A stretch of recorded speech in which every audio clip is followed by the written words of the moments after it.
2024 সালে জন্মাষ্টমী শেষ হয়ে গেছে, কিন্তু আগামী বছর অর্থাৎ 2025 সালে জন্মাষ্টমী কবে পড়েছে সেটা আমরা একবার জেনে নিই। ভাদ্র মাসের এই অষ্টমী তিথিতে শ্রীকৃষ্ণ ধরাধামে এসেছিলেন মানুষ রূপে।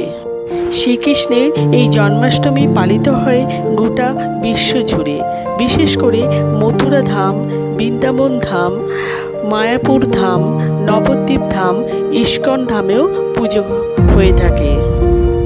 আবার এই দিনটিতে ছোট্ট গোপালের পুজো করা হয়। 2025 সালে জন্মাষ্টমী পড়েছে 16ই আগস্ট 2025 সাল শনিবার।